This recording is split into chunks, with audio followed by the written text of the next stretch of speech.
Good day, everyone. Welcome to Squad Weekly Interactive Meeting. This is Pastor Shadrach Escalona of My Brother's Keeper. Right now, we will talk about a lifestyle of learning. I know that this is very important to each one of us because every day we want to develop, we want to improve ourselves, to grow. That is why learning is very important. I know that napakalaki po yung role ng bilang isang tatay, bilang isang nanay, that you can teach, you can improve nyo po yung mga pagtuturo sa inyong mga anak. And not only that, even wherever you go, bilang isang pulis, bilang isang leader, you are there to enhance your leadership. Also to improve, to develop, na makikita po yung ating leadership bilang isang pulis sa loob ng opisina, sa loob po ng bahay, or even in the community, na nakikita po sa bawat araw na tayo po we are growing. Now, I would like to share with you in the book of Proverbs chapter 18 verse 15. Napakaganda po yung principle dito na tinuturo sa atin. The heart of the discerning acquires knowledge, for the ears of the wise seek it out. Alam niyo po, it start in our hearts. Nakikita ko nga sa mga TV or sa news, sa social media, na merong mga matatanda na, senior citizen na, they are still going to the school dahil po they want to learn na makagraduate sila sa elementary or sa high school. So, ibig sabihin po, yung learning never stops. Hindi po nahihinto. Even kung ano po yung naabot natin sa buhay. Even you are already in a highest position na gusto nimo maabot. Or we say that even your dreams na achieve na natin. So, even nang doon na po tayo sa ganung position, we are still learning. So, saan po yung nagsimula po yun? Sa ating mga puso. So, ngayon, ma'am and sir, I hope that every one of us, meron po tayong puso na gusto pa rin matuto. Gusto pa rin mag-improve. Gusto pa rin ma-develop or mag-grow, that there will be always a room for improvement. Right now, in the book of Matthew chapter 11, verse 29 to 30, I would like to read this verse na ito po yung tinuturo or na-motivate ni Jesus sa atin, or instruction, or let's say, ito po yung principle na gusto niya po na atin din i-embrace or i-adapt sa ating buhay. Sabi po dito in verse 29, "Take my yoke upon you and learn from me, for I am gentle and humble in heart, and you will find rest for your soul." Verse 30, "For my yoke is easy and my burden is light." Kanina po, di ba, doon sa binasa natin, yung learning, it starts in our hearts. So dito naman po, tinuturo sa atin kung aanhin natin po yung ating puso. What are we going to do in our hearts? Sabi dito ni Jesus, "For I am gentle and humble." You know, ma'am and sir, we will not be learn if we will not be humble ourselves. If we will not be gentle, if we are not be willing to acquire knowledge, if we are not willing to learn from our surroundings, or hindi tayo makapag-learn kung ano po yung mga bagong bagay na dapat nating matutunan. And you know, kahit si Jesus Christ, He humbled Himself. Alright? So, ang tanong po, how do we develop a teachable attitude? Sabi po ng Bible, our hearts. Di ba? So, it speaks in our attitude. na we will be, willing to adapt, to embrace new things. Or mga bagay na tinuturo sa atin so that we will grow. So, ang tanong, how do we develop a teachable attitude? Or how do we develop a teachable heart? So, yan po yung pinakatanong. I would like to share just only 2 things, just to remind each one of us. Alright? So, ito po. Number 1, learn from truth.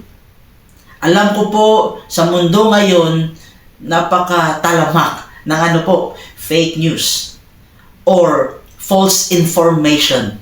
Talagang kahit saan na lang po, you will not know if these things or ito po yung nangyayari, if this event are still totoo po ba or baka gawa-gawa lang.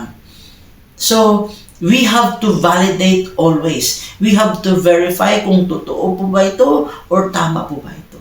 Alam niyo po, yung bagay or mga pangyayari sa mundo, minsan it change. Sometimes hindi mo nalalaman kung ano bang totoo. Sometimes po may mga principles na tayo mababasa, makikita, or mapanood, na akala natin yan na po yung tama. Pero minsan po, yan po yung nakakasira po sa atin. Sometimes po, kasi it's just only a wisdom of a human being. Pero I would like to share with you that there is truth that never change. Now, from the beginning, that's truth. It's always truth. Actually po, ma'am and sir, you cannot change the message of truth. You cannot twist the truth. Kapag alam nyo po, that's the truth, talagang iyan po talaga yung katotohanan. Kagaya po kung isang may pangyayari, may na-investigate ka bilang isang pulis. Nakikita niyo po kung ano po yung katotohanan. If you change it, it will be lie. Pero the truth still be there na hindi po yun mawawala. Kung halongkatin po natin, we will still discover kung ano po yung katotohanan. Ibig sabihin po, you cannot change the truth. Maybe you can change it and tell other people the wrong information. Diba? We call it magkaroon na po ng fake news or false information. But remember po, the truth will remain. So, I would like to share with you, learn from truth. Ang tanong po, who is the truth? Diba? So, sabi ng Bible, Jesus said, I am the way, the truth, and the life. Jesus is the only way, and He is the only truth. Ma'am and sir, lagi po nating tandaan, maraming tao, they are searching kung ano po ba yung talagang katotohanan. The Lord Jesus Christ Himself, He is the truth. And alam niyo po, ma'am and sir, where we can learn the truth from the Bible. The message of the Bible, it's always standard, perfect. You cannot find any errors. It's because the Bible Himself is truth. Kung nagbabasa po tayo ng Bible, marami po tayong mga principles na matutunan na pwede po natin ma-apply sa ating buhay. That it can big impact sa ating buhay po, sa career, sa inyong pamilya, bilang isang parents, bilang isang tatay, bilang isang nanay, bilang isang leader sa trabaho, wherever you go, you can always find the perfect principle from the Bible, because the Bible itself, it's truth. So, yan po, always go back to the basics of life, which is the Bible. Lagi po nating tandaan po na if we want to grow, let's go back to the Word of God. Pangalawa po, how do we develop a teachable attitude? Learn from trials. Learn from trials. Alam niyo po, ma'am and sir, ano po yung pinaka-the best na teaching method na isang tao po palaging, talagang matuto siya? Alam niyo po ano yun? From experiences. Sometimes po, people will experience failure. Then, Matuto po sila sa failure. Sometimes po ang tao natuto po sa mga mistakes, and then they will learn from it. You know, trials is the best experience that we will be able to learn. Kung meron po tayong mga failure sa trials na pagdaanan po natin, it's not a naging talunan po tayo doon. No, it's not become a loser, because we gain experience and we learn from it, then so that hindi na natin madaanan ulit. Or kung madaanan natin ulit, we know how to overcome those trials. Ma'am and sir, ang mahirap lang po kung minsan paulit-ulit yung trials na hindi din tayo natututo. That's what makes us strong. Every trials, that's what makes us strong. Every suffering, every pain, every heartaches, every struggles, everything na sometimes we see, it makes us low moral or it makes negative impact sa atin. Alam niyo po, ma'am and sir, natututo po tayo doon. Kung sino po yung mga batang 80s dito, 90s, if you still remember, na dati po, sa school, we learn a lot dahil marami po tayong natutunan kahit may mga pinagdadaanan po tayo na matinding, mga experience natin sa school dati. But alam nyo, ma'am and sir, doon po tayo naging malakas. Doon po tayo naging resilient, naging courageous, naging brave, naging strong po tayo emotionally.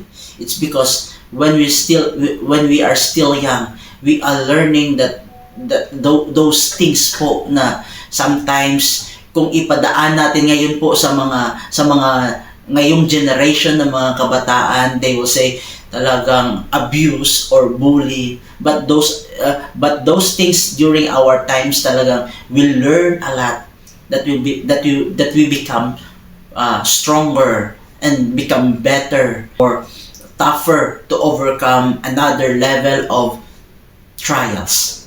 We learn a lot from those trials. And I would like to share with you, ma'am and sir, that if you see this jewelry gold, alam natin po that this gold is from, kung saan po na nakukuha sa ilog, sa bundok, hinuhukay, hina-harvest, or kung ano yung paraan para makuha yon, minimina, talagang hindi madali. That is why it's very expensive. That's only because of gold, because also the process that this gold become beautiful. Kasi kung tingnan natin yung gold, parang bato lang na, kung hugis na parang bato lang din na kulay gold.